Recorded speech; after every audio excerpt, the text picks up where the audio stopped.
या देवी स्तूयते नित्यं विबुधैर्वेदपारगैः सा मे वसति जिह्वाग्रे ब्रह्मरूपा Saraswati.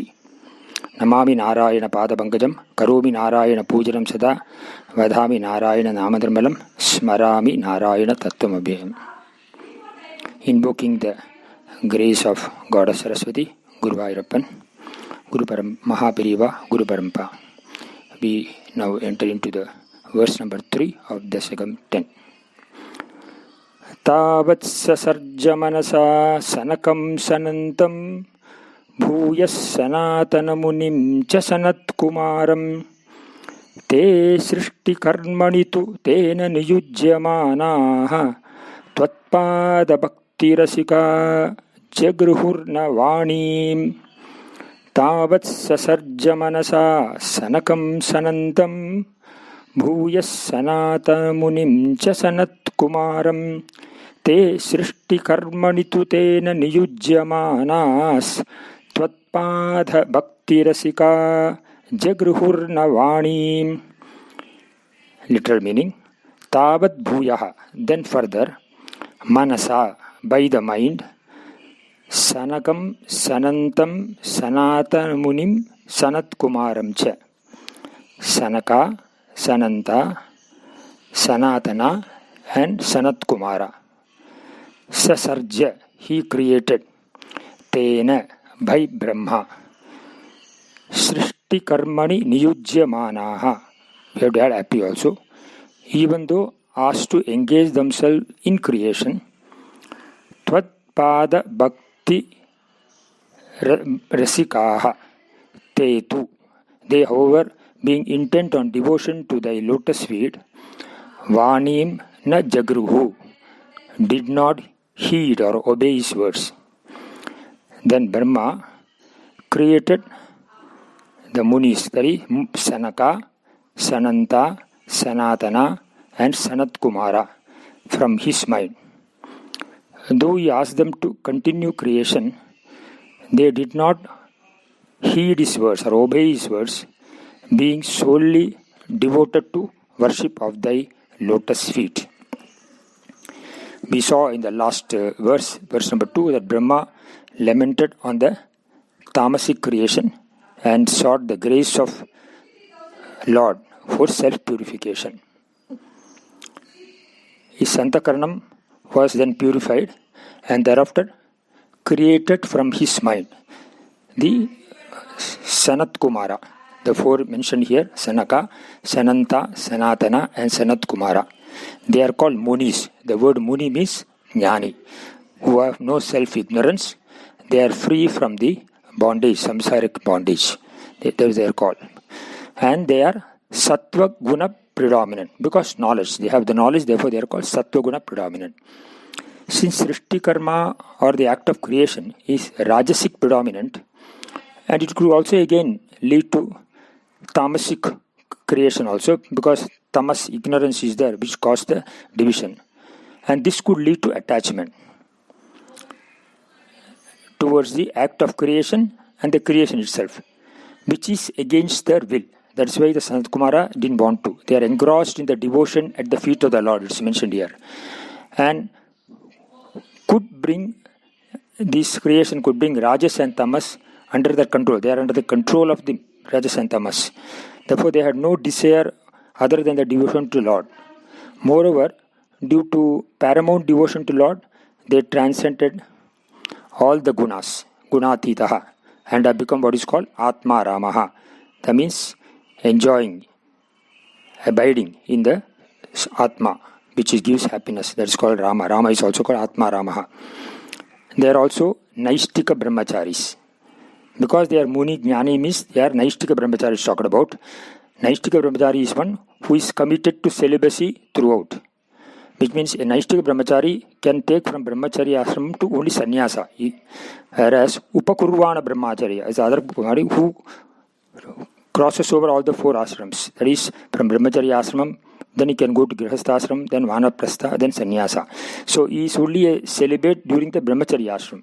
Whereas in the case of Naishtika Brahmacharis, they are committed to celibacy throughout life. And they could become the sannyasi also. Here they are also addressed in this verse as Munis. So Srishti or creation is Saguna, involving all the three gunas.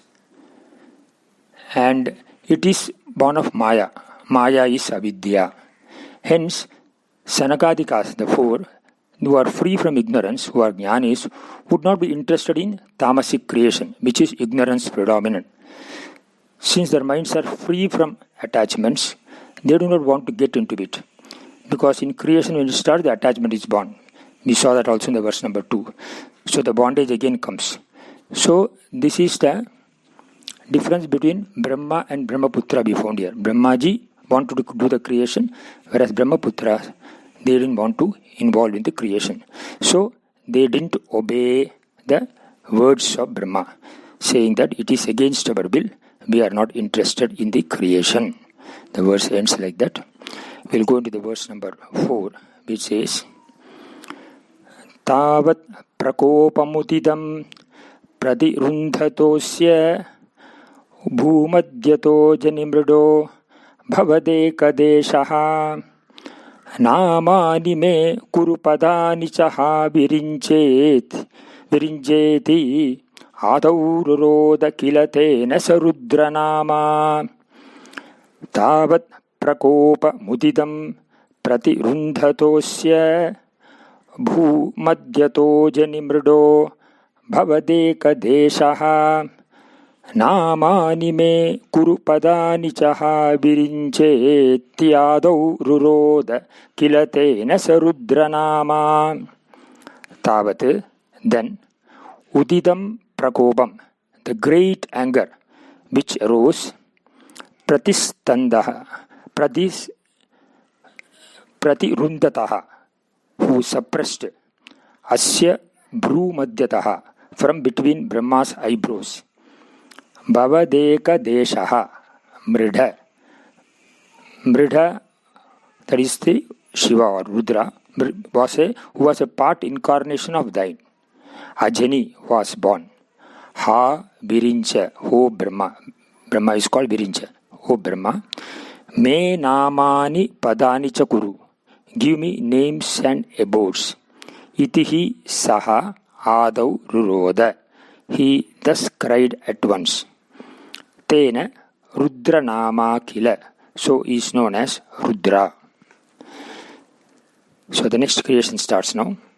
Then from between the eyebrows of Brahma, who suppressed the great anger which welled up in him, Mridha is Rudra or Shiva, who was a part incarnation of thine, or Amsha of Vishnu, was born. He at once cried, O Brahma, give me names and abodes. He is therefore known as Rudra. Rudra here in this context means one who cried Ruroda iti Rudraha. We'll see in the subsequent verse also there were 11 Rudras, and hence it should be seen as a plural. They cried also, we can say, because she used the word names and abodes. That means they are talking of 11 Rudras. Ekadash Rudra, which will come in the next verse. At that time I will elaborate on that.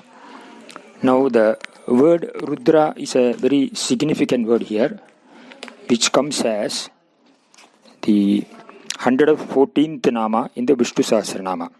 Let us have a look at the word, then before we proceed further with the verse.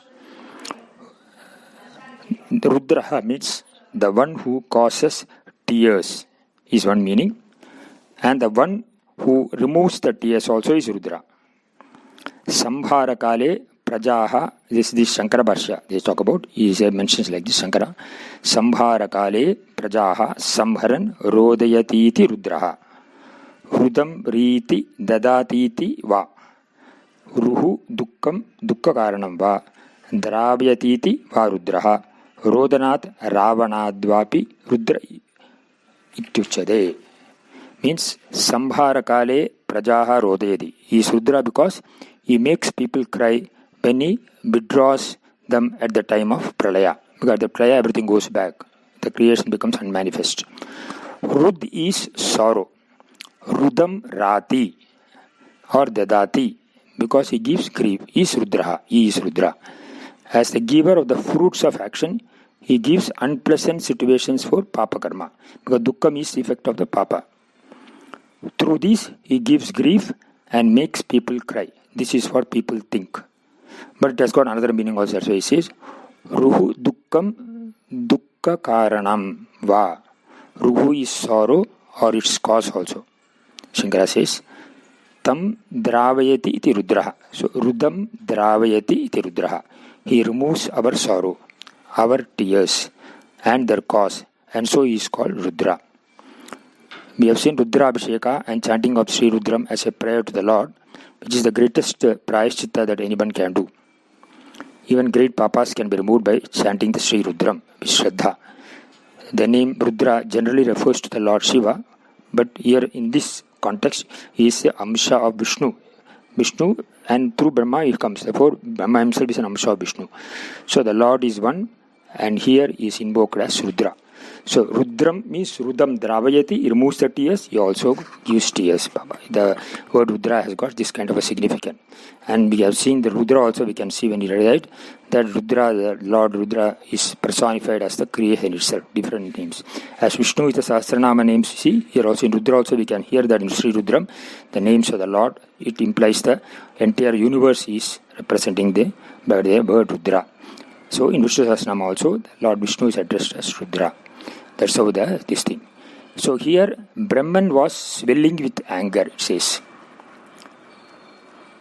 Swelling means he was overcome with anger. Prakopaha is the word used. When Sanadikas, when Sanadikars, the four Sanada, Sanatana, etc., the Munis, they refused to obey his order. That's how it is presented here. It is very natural for a father to get angry when his sons disobey his dictum.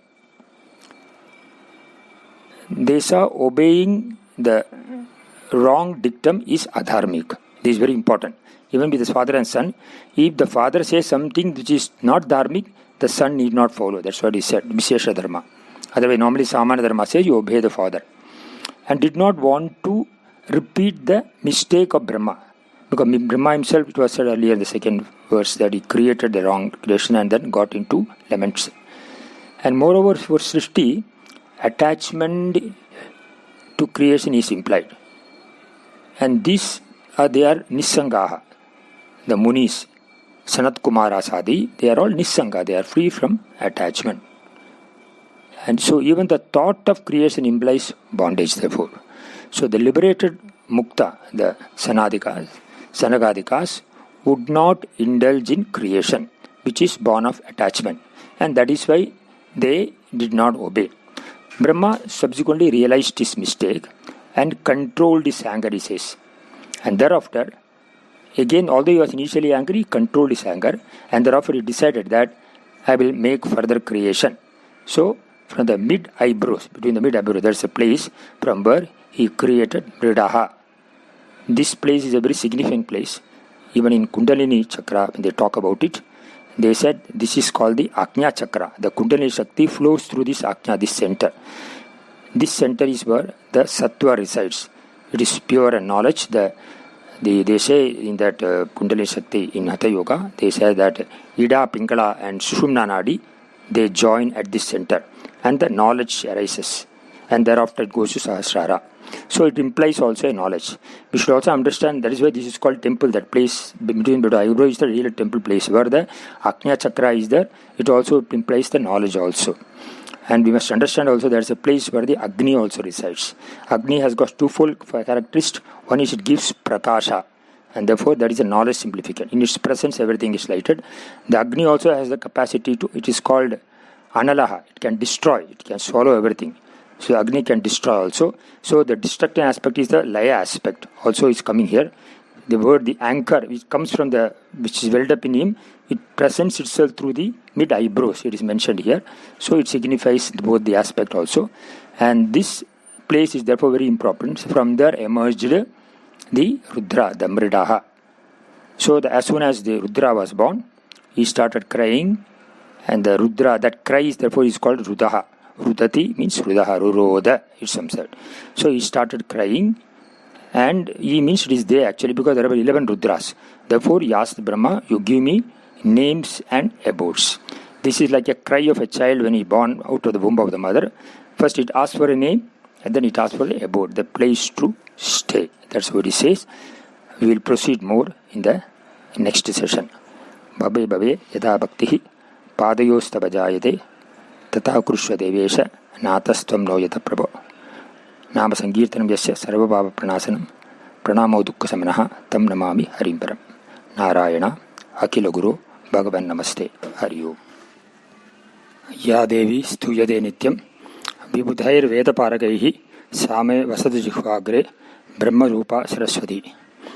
Namami Narayana Padapankajam Karomi Narayana Pujanam Sada Vadami Narayana Namadharmalam Smarami Narayana Tattvam Abhyayam. Invoking the grace of Saraswati, Goddess Saraswati, Guru Vairappan, Mahaperiva and Guru Parambara. We are now in Dashaka 10 of Narayaniyam. Last time we completed verse number 3. I would like to elaborate a little more on this verse before we go to verse number 4. So in verse number 3 it was mentioned that the Brahma who was suppressed the great anger which welled up in him, and from between the eyebrows Mridha was born as a part incarnation of you, Lord.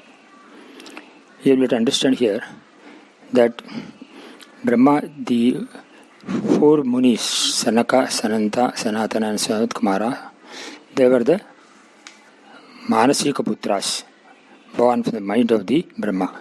Since they are the sons of Brahma, Brahmaji had developed affection for him. And that affection led attachment for them, and which led to Kama, the desire. We have seen in Bhagavad Gita also, where the Lord says, Dhyayato Vishayan Pumsaha Sankasteshu Bajayade Sankas Samjayate Kamaha Kamat Krodho Bijayate. He says from attachment, dwelling on a person or dwelling on a thing for a long time creates attachment. From this attachment is born the Kama. And from Kama bonds the Krodha. The attachment manifests in the forms of likes and dislikes.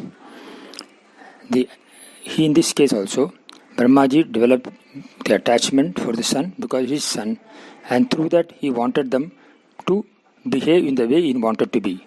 Brahmaji wanted creation, but all these four Sanakadikas, they were yogis, they had no attachment, they had no attachment for worldly things, so they were a detached mind, and so they were not interested in the creation, which Brahma could not understand because he was overwhelmed by Kama. This is the power of Kama. Kama always has got a power to delude my intellect, and the senses overrule the mind. He says the Krodha is the most dangerous enemy, because when the Krodha takes over, it causes delusion. When the delusion takes place, there is loss of memory and the intellect also destroyed. And therefore, such a deluded person, you cannot do anything. So therefore, we have to take care of this emotion, Krodha, very clearly. Even in some other verses also, earlier verse also, Lord Krishna says, Kama Yesha, Krodha Yesha, Rajoguna Samudbhavaha, Mahasano Mahapatma, Viddhamena Bhyavairinam. Know that this Kama, desire, this anger, Krodha, born of the Guna, Rajas Guna, the other manifestation of the Rajas Guna, as a glutton and a great singer. Kama as a glutton and Krodha as a great sinner. To be the enemy here in this world. So the two enemies are Kama and Krodha are considered to be. So here also, Brahmaji could not control himself. He was angry that they did not obey his words, and therefore he was welled up. Of course, later he realized his mistake. Now, what is mentioned here is that we should understand that when we are also leading a life, we may be thinking why Brahmaji, who is an Amsa of Ishvara, himself is having this kind of Kama and Krodha. In fact, the entire episode, Narayanam or Purana, any Purana, is depicted to make us live or recognize the values of lives. So a story is enacted to make us understand what is the value of lives, what we should do and what we should not do. That is the thing here. So the Ichha Shakti is a positive faculty through which we attain all the four Purusharthas, Dharma, Artha, Kama and even Moksha. But the Ichha Shakti itself, when that is not used properly, when through attachment we develop Kama, that karma can destroy the personality. That is what is considered here also.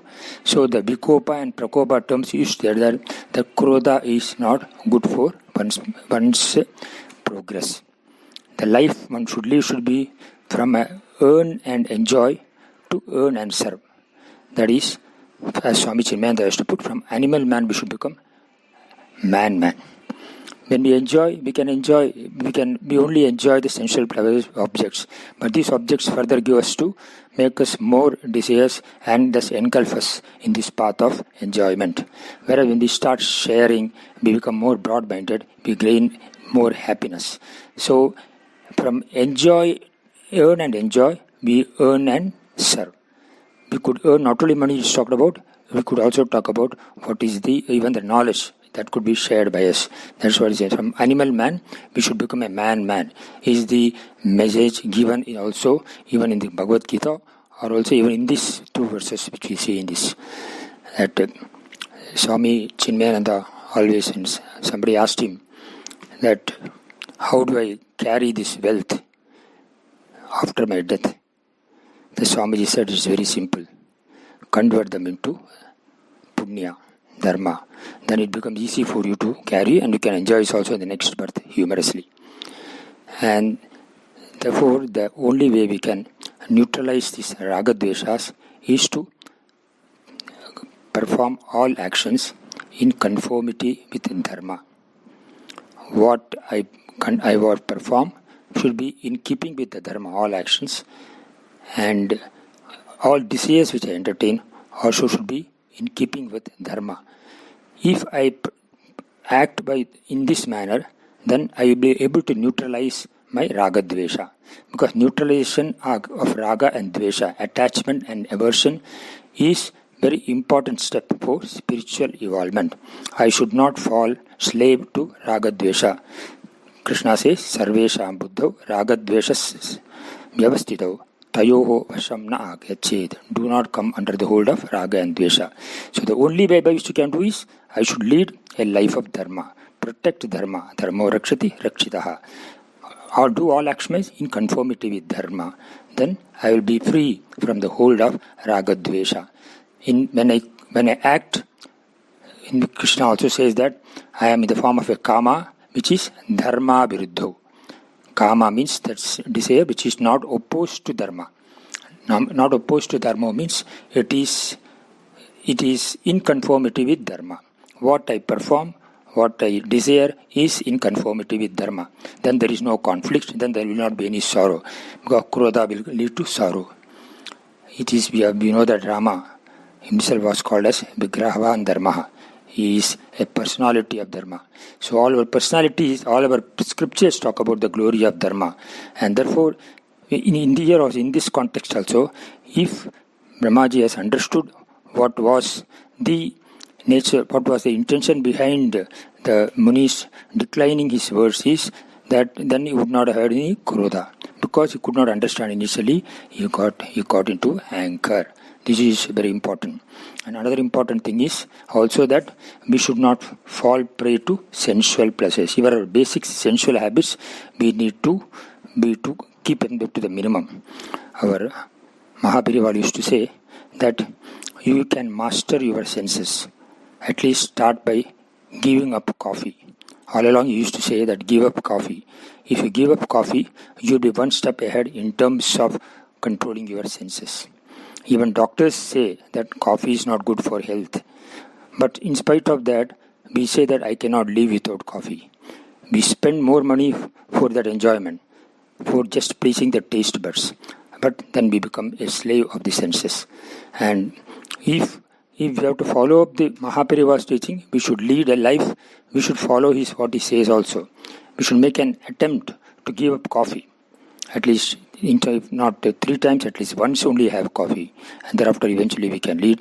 We will find that we will see the benefit ourselves when we give up.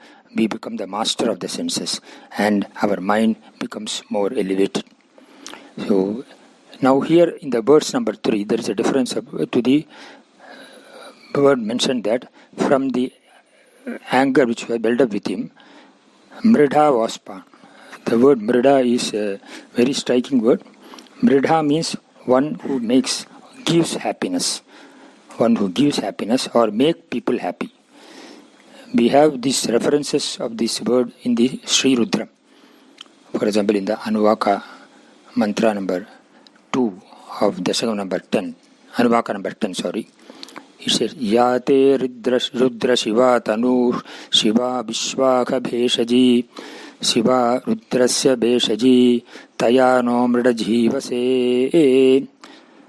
It says, O Lord Rudra, your body is auspicious Shiva, being like the medicine for all afflictions at all times. Bheshaji means the medicine. It is of the nature of blessing. Shiva, Mangalam it means. And is the medicine for the diseases of samsara.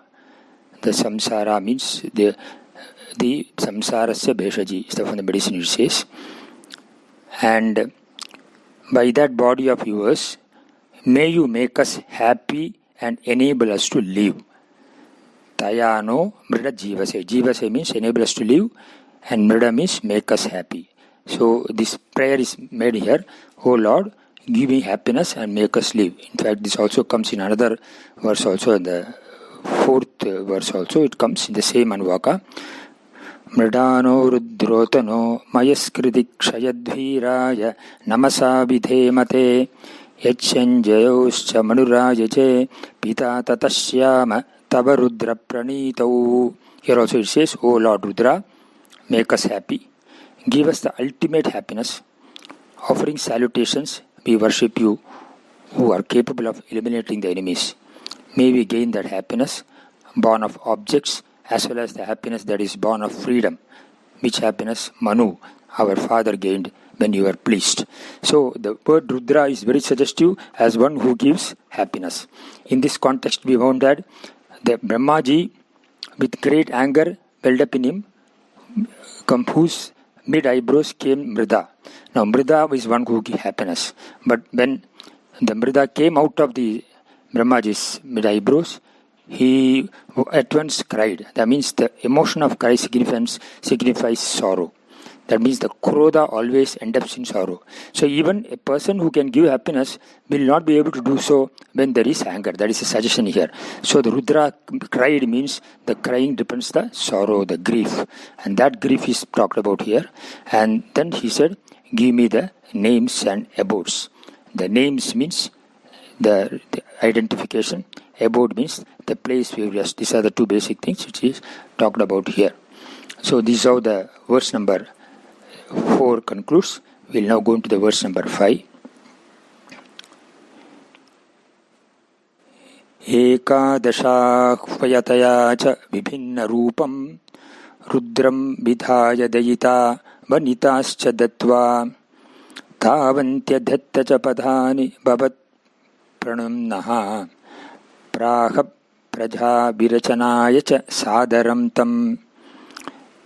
Ekadashahvayataya cha vibhinna rupam rudram vidhaya dayita vanitascha taddatva tavantya datta cha padhani bhavat pranunnaha praha praja virachanaya cha sadaram tam.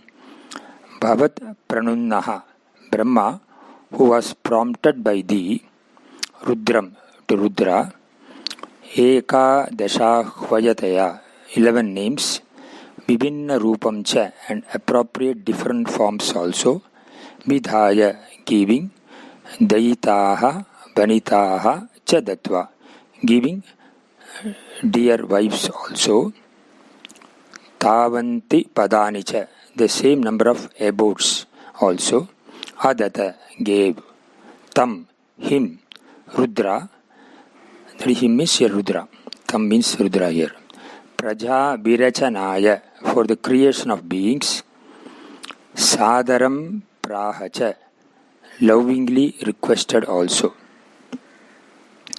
Brahma, under thy prompting, gave 11 names and 11 wives, as also an equal number of abodes to Rudra, and lovingly requested him to engage himself in the creation of beings. We'll continue more in the next session.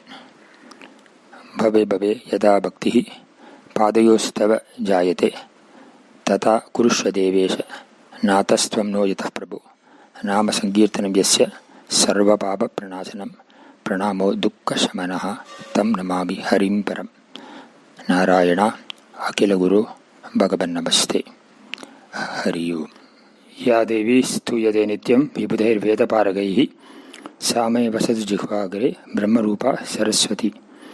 Namami Narayana Padapangajam Karobi Narayana Pujaram Sada Vadami Narayana Namanarmalam Smarami Narayana Tattvamayam. Invoking the grace of Goddess Saraswati, Guru Vairappan, Mahaperiyava and Guru Parampara. We are now on the Dasakam 10 of Narayaniyam and completed the verse number 5 last time. Before moving on to the verse, few more things I would like to say as a side note. It is mentioned that it is mentioned in the Skanda Purana that Skandha is the reincarnation of Sanat Kumara. Sanat Kumara's austerity pleased Lord Shiva, and Lord was willing to give a boon to him. Asked him to ask for a boon, but then Sanat Kumara said they don't want any boons. Instead, they would like to give a boon to the Lord. Then Lord said that he wanted Sanat Kumara to be his son. To which Sanat Kumara said, readily agreed for this boon, but said, you should not be born of the womb of Shiva's wife. You should be through the Shakti or Tejas of Shiva. Thus, through Shiva's Trinetra, the Tejas, the fire, the spark of fire came out, which got bifurcated into 6 sparks. This was placed by, it was told Agni, in some cases it says the Parvati himself, in 6 lotuses in the lake Ganges, and these blossomed lotuses then turned into a skanda with 6 heads. This is how the evolution is applied.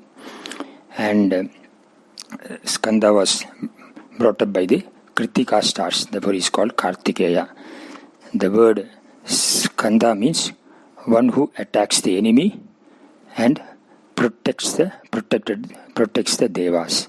So he is the protector of deva, because Skanda was born to kill the demon Tarakasura. So therefore the word name was given as Skanda, as one who protects. Who attacks is the word literal meaning. By attacking the enemies, he protects the devas. He protected the devas. That's how the story goes. Another thing about is, last time I mentioned that Kama and Krodha should be in conformity with the order. When it is in conformity with the order, there are no double standards and there is no split personality. One thinks, thought, word and action, they become one and one. It is easy to think and it is easy to say what you think, and it is also relatively easy to do what one says. There is a total unity of thought, word and action. Such is the key characteristic of a pious person. Now, to make this conform in dharma as the basis, one should have a mindset also created for that. And therefore we have in our tradition certain mantras which help us in doing so. So there is this Kamo Karishi and Manura Karishi mantras are there in the Upanishads. Taittiriya Upanishad talks about it, which also one chants. All those who are initiated to Upanayana and all, yearly they chant this Kamo Karishi, Manura Karishi mantra 1008 times. This mantra brings about that mindset where we surrender to the Kama Devata, and the Manu Devata is anger. It says, Kamo Karishi Namo Namaha, Kamo Karishit Kamak Karoti Naham Karomi Kamakkarta, Naham Karta Kamakkarayita, Naham Karayita, Eshate Kama Kama Yaswaha. The meaning says, Kamaha Akarashid, Kama does. Salutation to the gods. The desire performed the act, desire did the act. Kamaha Karoti. Then, not I did the act. Aham na karomi. Desire is doing the act, not I. Desire is the agent. Kamaha Karta. I am not the agent. Kamaha Karayita. Desire is the one which causes the doer to act, not I. So, O desire, fascinating in that form, let this oblation be offered to thee. It's also an offering to the, in the form of an oblation to the Agni Devata, and also prostration to the Kama Devata. Similar prostration is there also to Manyu, the anchor Devata. Words are same here. Manyurukarashin namo namaha. Manyurukarashit manyakaroti naham karomi manyukarta. Naham karta manyukarayita naham karayita eshate manyo manyebe swaha. The purpose of chanting these mantras is that we invoke Kama and Krodha as Devatas. We surrender all our actions to them and saying that I did not do on mine.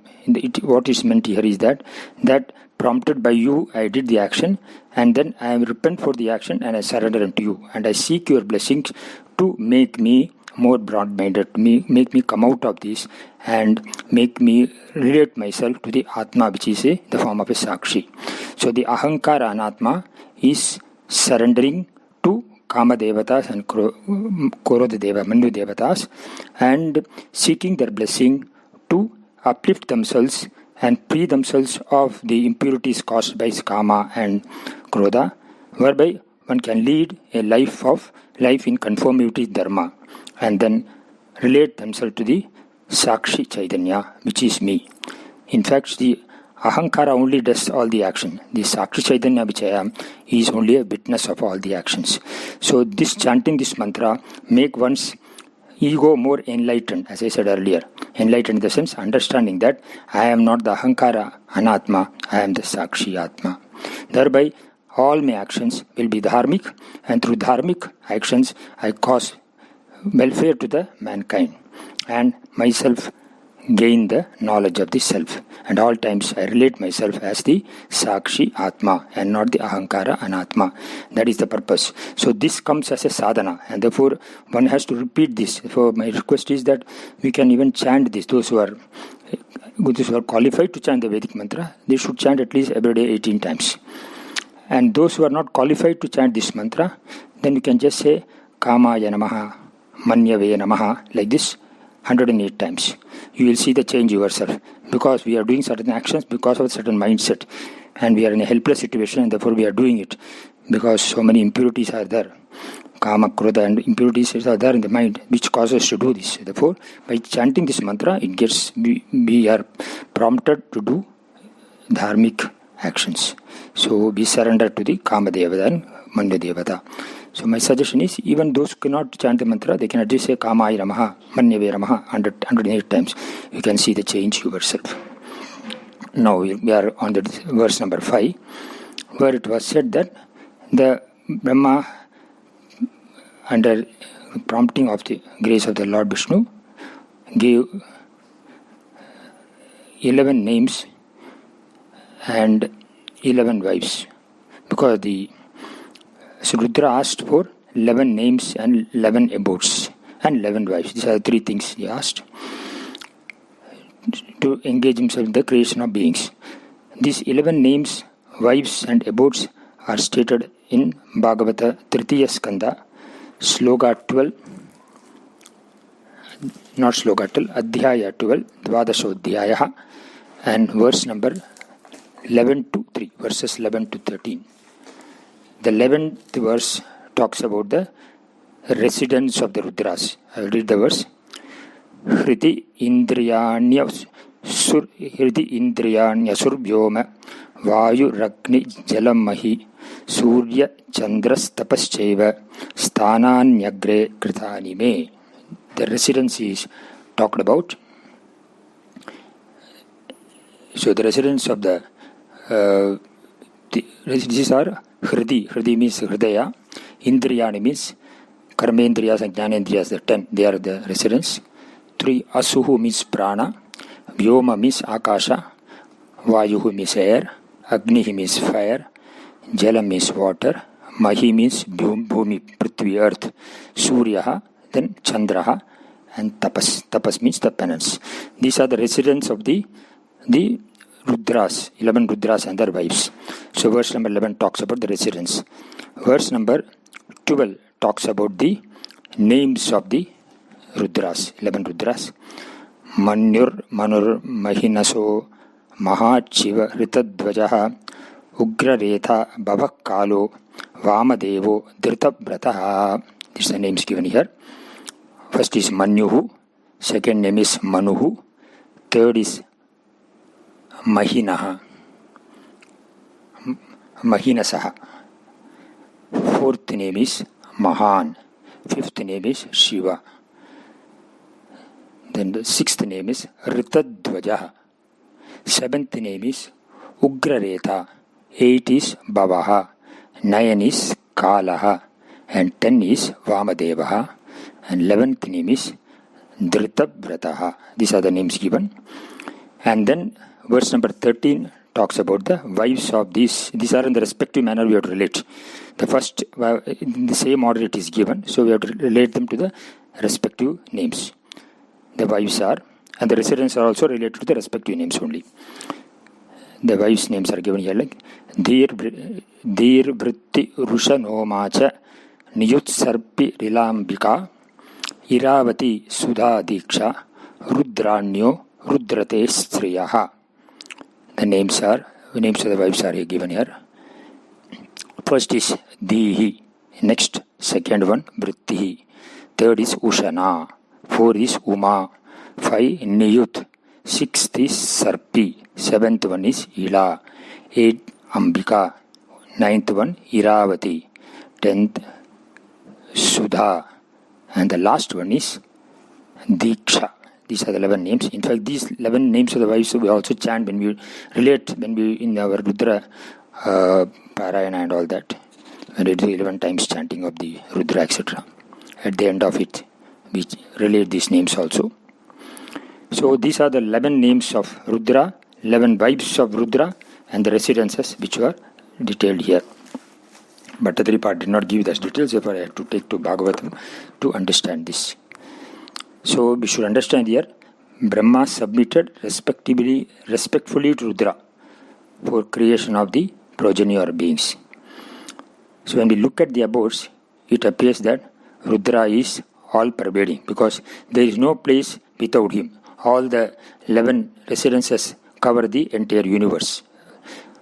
So it is all as per the inspiration and order of Bhagavan. We have to see that way. With this, we will now move to verse number 6. Rudra Visishta Bhayadakriti Rudra Sangha Sampuryamana Bhuvanatraya Bhita Chetaha Mama Praja Srija Tapaschara Mangalayeti Achashtatam Kamalabhur Bhavadiritatma Rudra Visishta Bhayadakriti Rudra Sangha Sampuryamana Bhuvanatraya Bhita Chetaha Mama Prajaha Srija Tapaschara Mangalayeti Achashtatam Kamalabhur Bhavadi Ritatma Rudrabhi Srishta Bhayadakriti Rudra Sangha Sampuryamana Bhuvanatraya Bhita Chetaha. This is called Samasapada.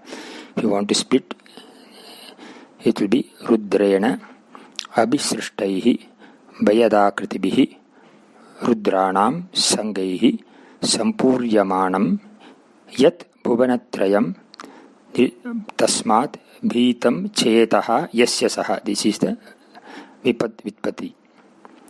It means yes, who was frightened by the hosts of Rudras. Host means the creations of Rudras. These 11 Rudras, the creations come there, of frightful appearances created by Rudra. So the creations are talked about. Frightened by the creations of these hosts of Rudras, the 11 Rudras. They are also of frightful appearance. So frightful appearances created by Rudra, who filled the 3 worlds. 3 worlds, of course, encompass all the 11 worlds. Kamalabhuhu, Brahma. Bhavadhiritatma, being prompted by thee from within. Prajaha ma srija, do not procreate anymore. Do not. Mangalaya, for the welfare of the world. Tapaha chara, do penance. Iti tam achashta. Brahma, who was frightened at the three worlds being filled by the hosts of Rudras of frightful appearance, created by Rudras, frightful or horrendous we can say, and being prompted by thee from within, told Rudra, do not procreate anymore.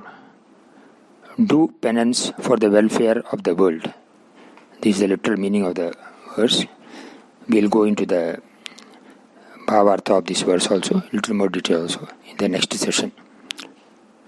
Bhave bhave yada bhakti padayostabajayade tata kurusha devesha natastam no yata prabhu nama sankirtanam yasya sarva vapa pranasanam pranamo dukkha samanaha tam namami harimbaram. Narayana Akila Guru Bhagavan Namaste. Hari Om. Ya Devi Stuyate Nityam Vibudhair Vedaparagaihi Same Vasatu Jihvagre Brahma Rupa Saraswati Namami Narayana Pada Pangajam Karomi Narayana Pujanam Sada Vadami Narayana Nama Nirmalam Smarami Narayana Tattvam Invoking the grace of Goddess Saraswati, Guru Ayappan, Mahaperiyava, Guru Parampara. We are now continuing our discussion on Dasakam 10. Last time we completed the verse number 6. Prior to that, a little more elaboration I wanted to give on the 11 Rudras, where the names were spelled out as per the Bhagavata Puranam. There is another text called as a Parameshwari text. The 11 Rudras are given the names as Arun, Ekapadan, Ahirbudniyan, Tvashta, Rudra, Haran, Shambhu, Trusakan, Aparajitaha and Ishanaha. These are the 12 names given. In all our rituals, Ashtavasu, that is the 8 Vasus, Ekadasha Aditya, the 11 Adityas, Rudras, which we spelled out, and Dvadasha, 11 Rudras and the Dvadasha Aditya, 8 Vasus, 11 Rudras and 12 Adityas, they occupy a very special place in all our rituals. As a side note, I would like to give the names of the Ashtavasus. Ashtavasus represents the 5 elements: Akasha, Vayu, Prithvi, water, Agni, these 5 elements, plus Aditya, the sun, Soma, the moon, and Nakshatra, the 8th element, 8th Devata. Water is represented by Varuna. So I will repeat again. Dhyau, Prithvi, Vayu, Agni, Aditya, Soma, Varuna and Nakshatra. And Dvadasha Adityas are also spelled out separately. And each Adityas, the name of the Adityas are Vamana, Aryaman, Indra, Tvashta, Varuna, Dhata, Bhaga, Parjanya, that means rain, Vivaswan, Amshuman, Mitra, and Pushya. In each month, different Aditya shines as the sun god. This is just more by way of information. So we have 8 Vasus, Ekadash Rudra, 11 Rudras, and 12 Adityas. Even in our the Pitri Tarpana which we do as part of Amavasya or yearly Shraddha, etc., these Pitru Pitamaha Prapitamahas are invoked as Vasu Rudra Aditya Surupa. That means they are invoked as Pitru Devatas. This is more information by way of a side note. So we notice that in verse number 6, Rudra created what is called the Rudra Ganas. They were frightening or horrendous and pervaded all the 3 worlds. Brahma got frightened and told them that he got frightened and he thought it may lead to disaster. Hence, he implored Rudra to do tapas for the welfare of the world and the mankind. What was created resembled the rupa or form and bhava or mindset of the creator. All those who were born resembled Rudras as and they were the Vrishabha Vahanas, or the vehicle of Shiva. It was filled with the lower beings, the astral bodies, and the demons, flesh-eating demons. We normally call as the Bhuta, Preta, Pisacha. So they were horrendous. Therefore, as Prayaschitta, Brahma told them to do tapas, which would benefit all the creations in the world. Tapas implies a lifestyle of sadhana which would lead to mental purification and progress towards elevation to higher Atma or self. Creation requires this kind of purity of mind and samskara. Brahma's failure in the second effort, and he realized his folly and therefore obstructed the Srishti Prakriya of Rudras. Brahma Shabda or word relates an order which is beneficial and spreads or fosters peace and happiness which is conducive to creation. This is possible only through tapas. Hence, Brahma implored Rudras to do tapas, which is the highest penance, which is also as a prayaschitta karma, because Brahma had to do subsequent creation where there should not be any adverse impact on account of the previous creation of Rudras, which was more frightening. With this, we will move on to the verse number 8.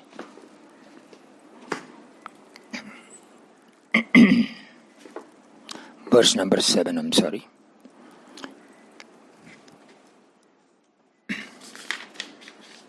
Tasyasta sargarasikasya marichiratrihi tatrangirah kratumunih pulah pulastyah angada jayata briguscha vasishta dakshau Shri Naradascha Bhagavan Babadangridasaha. Repeating again. Tasyata sarga rasikasya marichiratrihi tatrangira kratumuni pulah pulastyaha angada jayata briguscha vasishta dakshau Shri Naradascha Bhagavan Babadangridasaha. Ata tatra, then there, Sarga Rasikasya, who was intent on creation, Tasya Angad, from his body, Marichihi, Atrihi, Angiraha, Kratumunihi, Pulaha, Pulastyaha, Bruhu cha Ajayata. These are the names of the rishis: Marichi, Atri, Angiras, Kratumuni, Pulaha, Pulastya, and Bhrigu. They were born. Vasishta Dakshaucha, Vasishta and Daksha also. He Bhagavan, O Lord. Babadangridasaha, Sri Naradaha cha, also Sri Narada, devoted to thy lotus feet. Then from the body of Brahma, who was intent on creation, were born Marichi, Atri, Angiraha, Kratu, Pulaha, Pulastya, Bhrigu, Vasishta, Daksha, and also Sri Narada, who was devoted to thy lotus feet, O Lord. Here we have a list of 7, 8, 9, around 10 rishis now, including Narada. Excluding Narada, 9 rishis were born. Marichi was born from the mind of Brahma. Atri from the eyes, Netraha. Angiraha from the face. Kratu from the hand. Bhrigu from the skin. Vasishta from prana. Daksha the thumb, and Narada from the lap. This is mentioned in the Puranas elsewhere, in Vishnu Purana, I think. Now in this verse, it is mentioned that Brahma was keenly intent on continuing the creation, because Sarga is the power of Brahma, Sarga Shakti. Enthusiastically further continued the creation. And from his various parts of the body, the 9 plus 1 Narada Rishi was born. The description implies that they were born of Brahma and they are not separate from Brahma. That is mentioned in this verse. Now we will see a difference here. In the first creation, the Munis came who were not interested in the creation, therefore Brahma had to make a subsequent creation. The subsequent creation was of the Rudra.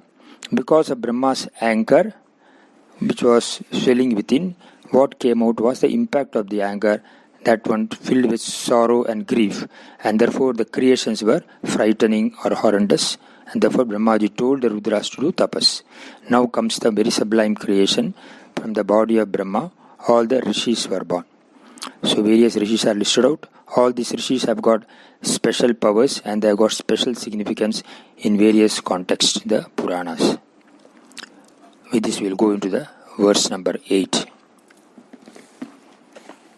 Dharmadhikanabhi srijannada kardhamam cha vanim vidhaya vidirangaja samkulo bhoot tad bodhitais sanakadaksha mukaistanujaihi udbodhitascha virarama tamo vimunjan dharmadhikanabhi srijannatha kardhamam cha vanim vidhaya vidirangaja samkulo bhoot tvad bodhitais sanakadaksha mukaistanujaihi udbodhitascha virarama tamo vimunchan.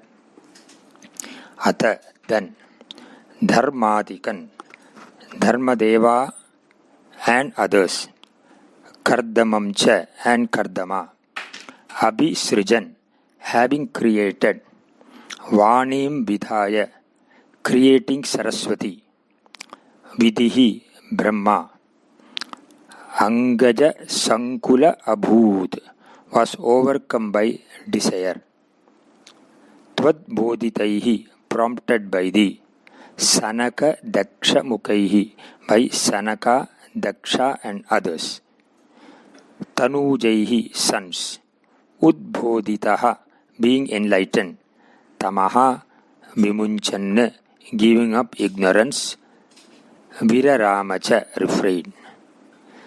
Then, having created Dharmadeva, Kardama and others, Brahma was overcome by desire for Saraswati, Vanim Vidhaya Saraswati, whom he then created. But being enlightened at thy prompting and by his sons Sanaka, Daksha and others, he gave up his ignorance and refrained.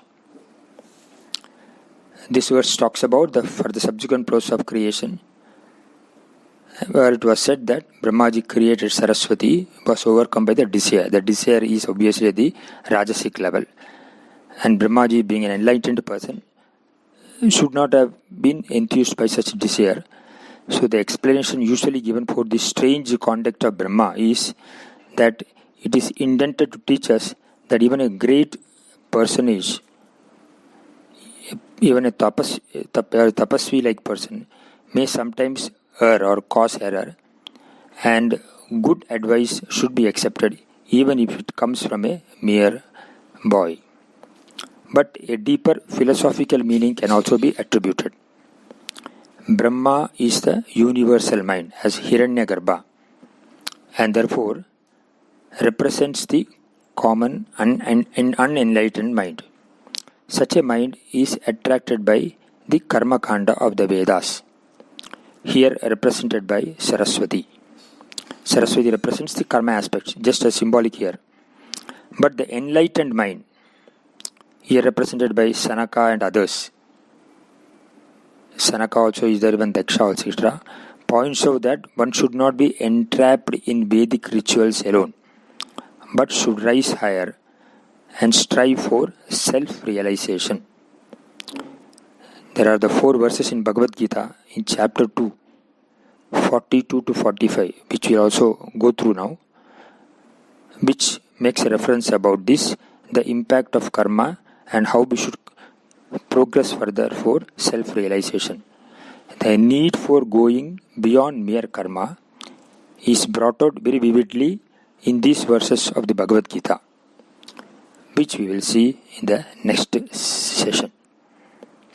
Bhave bhave yada bhaktihi padayosh tava jayade tada kurushva devesha natastvam no yata prabho nama sankirtanam yasya sarva bhava pranasanam pranamo dukkha samanaha tam namami harimbaram.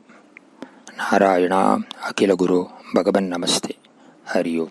Ya Devi Stuyade Nityam Vibhudhair Vedaparagaihi Same Vasad Jihvagre Brahmarupa Saraswati Namami Narayana Padapangajam Karomi Narayana Pujanam Sada Vadami Narayana Namanirmalam Smarami Narayana Tattvam Abhyayam. Invoking the grace of Goddess Saraswati, Guru Ayappan, Mahaperiyava and Guru Parampara. We are now on Dasakam 10, verse number 8, where it was explained that Brahmaji created Dharmadeva, Kardama and others, and also Saraswati. In the Bhagavatam, a little more elaboration is done in terms of, because here it is mentioned here, Dharmadikana, Dharmadevata and others. So those others have been explained in the Bhagavata also in very more clearly, which I would like to elaborate here. It is mentioned here, Brahma then created Dharmadeva, Kardama Prajapati and Saraswati, and then from his chest or breast came Dharmadeva, Sri Narayana Murti. From his Prishtabhaga, backside, came Adharma and Mrityu. From his heart, Kamadeva. From the mid-eyebrows came the anger, Krodha. From the lower lip comes the Lobha, the greed. These are all the emotions which are pictures of Devatas. Kama, Krodha, Lobha, we say, those are all brought out here. And from the face came the Saraswati. Medra Bhaga, from the lower side came the Samudra. And from the shadow came the Kardama. This is how it is described in Bhagavata. And from Dharmadeva came the Narayana Murtis were born, which are further elucidated in the subsequent chapters. And from Kardama, as you know, the Lord himself, Vishnu himself took Avatar as the Kapila Vasudeva, which also will come in the subsequent Dasakas. Brahma then, having created Saraswati, he got infatuated with the beauty of Saraswati and lost himself. This is the representation of the unenlightened mind of any person when he gets infatuated by the outer beauty. Then Lord Vishnu inspired the Sanagadikas, and Sanagadikas made Brahma dharma conscious, made him aware of his wrong action, and remorsefully Brahma gave up the Tamoguna and withdrew from his wrong actions and further proceeded to creation. This is how it is explained here. So we find that this has a deeper meaning, philosophical meaning. We said that even an enlightened person sometimes can err, and Brahma, being the universal mind as Hiranyagarbha, represents the common unenlightened mind also. Such a mind is attracted by the karma kanda of the Vedas. It is symbolically represented by Saraswati. So this has been depicted in the verses Bhagavad Gita says last time, 42 to 45, which we will quickly go through, which will give some light on this aspect. Verse number 42, it says, Yamimam pushpitam vacham parvadanti avipaschitaha veda vadaratav partha nanyadastiti vadinaha. This verse is, avipaschitaha means the non-discriminating people. This is the unenlightened mind. O son of Prithu, who remain engrossed in the karma and its result enjoyed by the Veda, argue that there is nothing other than this and utter these flowery words. So the words are very nice to hear, but they take you on the wrong path. That's what he says. Attracted by the various karmas mentioned in the Karma Kanda, enjoyed by it. They say that Karma Kanda will give ultimate happiness. They say, so the Veda Vadarata say that karma alone is to be done. For them the greatest gain For them the greatest gain, moksha, is heaven, so they talk of heaven. And they talk about this life saying that the greatest gain is wealth. These are all the materialist kind of philosophy. In other words, the goal is 100% success here and in the year after also. This is how they talk. And why do they talk that way? It is said that kamatmanaha, verse number 43, sarga paraha, janma karma phalapradam, kriya vishesha bahulam, bhogaishwarya gadim pradi. The people who are full of desires, kamatmanaha, with heavens as their highest goal, utter these flowery words, utter many special rituals for gaining a better birth, for the attainment of pleasure and power. Thus the people who are described here as those who are nothing but desires, kamatmana. It is not that they have desires, they are made up of desires alone. Going to heaven is the highest end for them. Thus there are a lot of desires for them to fulfill here on earth, and then for hereafter there is nothing like heaven. So the minds of those who are carried away by these promising flowery words do not stay. With what reference to what one must gain, there is no real clarity, because this clarity cannot take place in the minds carried away by such words. The idea here is that if you do not allow yourself to be carried away by the words, if you look into them, you will find that they fall apart. And if the words are not looked into, you will find them that they are so pleasing, so attractive, that people who have no discrimination are easily carried off by them.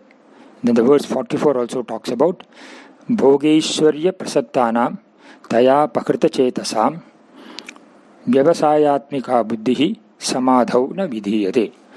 For those who pursue pleasure and power exclusively, whose minds are robbed away by those flowery words, well ascertained, vyavasayatmika means focused thinking or well ascertained understanding does not take place in their minds. The word Aishwarya means overlordship, implying different degrees of power. So this is like a policeman controlling the people's driving habits. This is one kind of Aishwarya. Then there is a police inspector who controls all the policemen, and a commissioner who controls the inspectors. There is also someone else above the commissioner. All of these represent different kind of Aishwaryas, different degree of power wielding. So the people under discussion in this verse also know the Veda and quote it, but only for the purpose of establishing the glories of karma and the results. Pushpitam vacham prabadanti. That's the word used here. Words are very flowery and pleasing to the ear. They are also used in this way by these people for the sake of bhoga, enjoyment, and overlordship, Aishwarya, meaning the wielding of power. So for these two purposes alone, enjoyment of power, such people dedicate their lives, and committed as they are to their own desires, talk a great deal about them. So without discrimination, what happens? Confusion is endless. So when a person who is already confused studies the Veda and finds that this or that action will produce this or that result, his or her confusion becomes endless. It is like looking through a catalog because you want to buy some gifts. Before long, you find that you yourself need something on every page. Not only you find the whole world consists of so many alluring things, but you discover through the Shastra that the unknown world contains even more equally enticing and attractive things. The mind is robbed away for those who are committed to Bhoga and Aishwarya. There is a meaning, significance given here. And the discriminatory awareness is clouded. Therefore, Krishna wanted, this verse is talked about, this Vyavasayatma Buddhi, a mind which is well ascertained, which is more focused. And the last 45th verse I also mentioned about, Traigunya Vishaya Vedaha, Nistrai Gunyo Bhavarjuna, Nirdvando Nitya Sattvastaha, Niryogakshema Atman. Here said, the subject matter of the Vedas, Traigunya Vishaya Veda, is related to the three qualities. And O Arjuna, be one free from the threefold qualities. That is, from the pairs of opposites, ever established in Sattva-guna, free from the anxieties of acquiring and protecting, and Atmavan, who is a master of oneself. Nitya Sattvastaha, he said. That is why established in Sattva-guna, Nir-yoga-kshema. Yoga and kshema means yoga is apraptasya prapanam and kshema is tadrakshanam. That's what our pursuit is always like that. We buy things and therefore that is called yoga, and then we spend money and time to protect it. The whole life goes in this kind of a yoga kshema. He says, be free from that. So for the people who are committed to enjoyments and power, and who do not have this viveka buddhi, we said vyavasayatmika buddhi, we saw last time, the subject matter of the Veda becomes only Traiguna Vishaya. That means within the boundary of Raja, Sattva and Tamas. This is not a full definition of Veda, which contains much more, which is covered by the Vedanta. So all scriptures will be Traiguna Vishaya alone, only for those who are committed to Bhoga and Aishwarya. That's what he wants to say. The Veda provides you with legitimate means for achieving the various ends. There are unknown means for known ends, known means for unknown ends, and unknown means for unknown ends. That's a broad classification. Heaven, for example, is an unknown thing, and because it is not directly known to us. Another Janma, a better birth, is also an unknown end that the Shastra says will be accomplished by a life of Dharma. So Dharma is a known means because what is right and wrong is not totally unknown to us. So the Veda confirms what means are right and what are wrong to accomplish this desirable unknown end later, be it heaven or another Janma. Thus, you will find that Veda reveals a variety of means and ends, known and unknown to us, but all of them are meant for limited result. This is what is talked about here. So the Karmakanda of the Vedas cannot give you that unlimited results. Unlimited result can be done only through knowledge, only can give us the Purnatvam, the fulfillment. That's what is being mentioned here. Bhoga and Aishwarya will make you within three gunas, and we end up our life performing only more and more rituals, not knowing the ultimate goal of life. So those who are committed to Bhoga and Aishwarya see the Veda as having only the three qualities as a subject matter, whereas it has much more to teach. So Vedanta is also a part of the Veda. Krishna was saying that Arjuna had learned enough of the Traigunya Vishaya part of the Veda. Now therefore he says it is time for him to study the other part, the Vedanta. Thus he used the word Nistraigunya. He then went on to emphasize his point. So these are the progresses. Here also Brahmaji was infatuated with Saraswati, and which comes as a part of the unenlightened mind, which is not an enlightened mind, which gets caught up with the Bhoga and Aishwarya aspect. That's what is talked about here. And of course, the Sanagadikas redeemed him, mentioning that the purpose of him was to do creation, which is going to be more knowledge producing and for the benefit of the mankind. So to indulge in that, therefore it was directed by Sanagadika, move out from the Bhoga and Aishwarya aspect to Nistraigunya aspect. That's how these 42 to 45 verses are having a deeper philosophical meaning that I thought I'll touch upon it, therefore I covered it in this thing.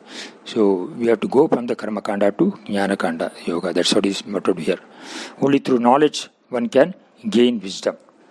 Otherwise one can caught up with the rituals and get caught up in the Bhogas and Aishwarya. That's what it is meant here.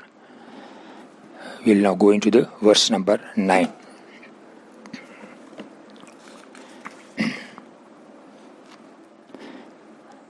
Vedan Purana Nivahanapi Sarva Vidyaha Kurvan Nijanan Agana Chaturananosav Putreshu Teshu Vinidhaya Sarga Vriddhim Aprapnuvam Stava Padambuja Masrito Bhut.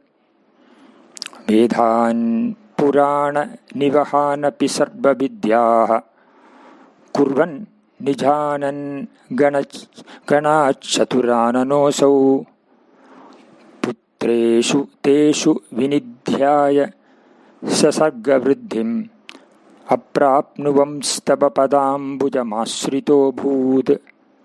Saha Asau Chaturanana, that four-faced Brahma, Nijanana Ganad, from all his faces, Vedan Purana Nivahan Sarva Vidyaha Api, the Vedas, the Puranas, and all the other branches of learning, Kurvan, bringing out, Teshu Putreshu Vinidhaya, giving them to those sons, Sarga Vriddhim, further creation, Aprapnuvan, not accomplishing, Tava Padambujam Ashritaha Abhut, took refuge at thy lotus feet. Brahma, bringing out the Vedas, the Puranas, and all the other branches of learning from his faces, that is, he has got 4 phases talked about Chaturanga, taught them to his sons, and then finding that he was not able to continue creation, took refuge at thy lotus feet. Here again, the more subtle aspect of creation brought about, and Brahma brought out the Vedas and Puranas we talked about, and again he was not able to continue, he took refuge at the lotus feet. So again the surrender aspect again comes out, because Brahma was not finding completeness in his creation, since he could not continue the creation. We will continue more in the next session. Bhave bhave yata bhaktihi padayostava jayade tada kurusha devesha natastvam no yata prabhu नाम संकीर्तनं यस्य सर्वभावप्रणाशनं प्रणामो दुःखशमनः तं नमामि हरिं परं. नारायण अखिल गुरो भगवन् नमस्ते. हरि ओम.